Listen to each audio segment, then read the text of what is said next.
He looks at me intensely, eyes sparkle contact lens green with artificial envy, cocks his head and fixes me with a condescending stare, flicks his bleached blonde tipped hair and theorises thus. You know what I reckon? Pause for effect. Adjusts his tackle as if it's semi-erect.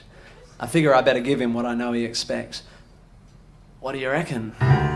A hand on the shoulder, an avuncular wink, sips his lemon drink, spits out the pips, hands on hips, licks his lips like a wolf near a flock.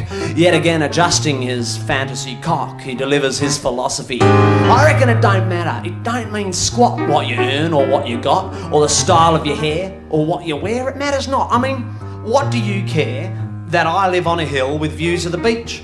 That my chicks and my dogs have an ensuite bathroom each, that I've already reached my first 10 million and I'm only 26. You're as thick as two bricks if you think you can fix what is broke in your life with money. And the funny thing is, and I shit you not, I would give it all up like that.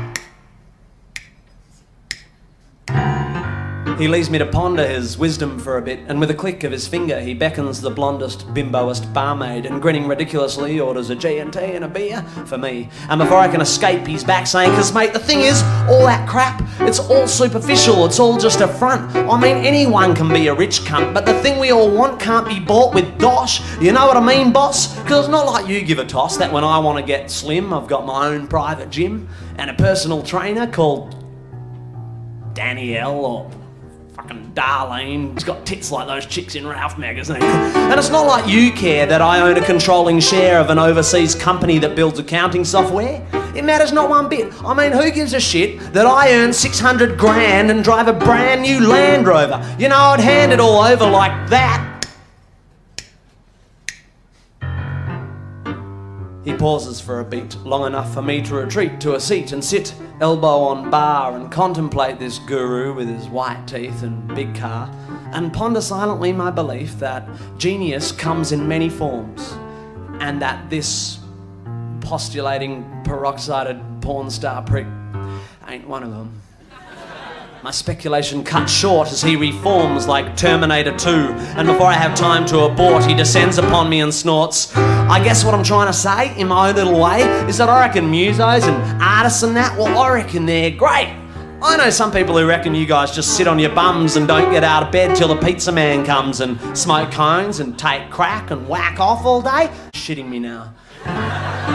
And my eyes start to glaze, and through the haze of my anger I notice his G&T is gone, and he's starting to dribble as he dribbles on and fucking on. But you musos are alright. I don't know much about music, but I know what I like. And I reckon I'd give it all in to be like you, Tim.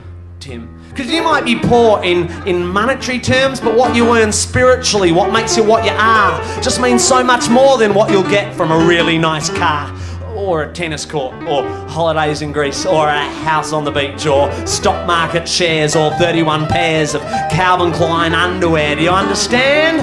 Jim, you are a wealthy man, and mate, I don't want to piss in your pocket, but I've got to say, before I get on my way, that honestly, and I'm not having you on, I reckon one day you could play piano as good as Elton John.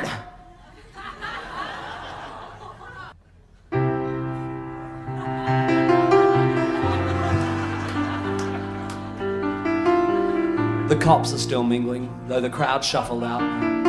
I've got ice on my hand where my fist met his mouth. And although I explained that it wasn't my fault, I have an $800 fine for aggravated assault. So before it gets worse, I reckon I'll bolt. A wealthy man in a 1981 Mitsubishi Colt.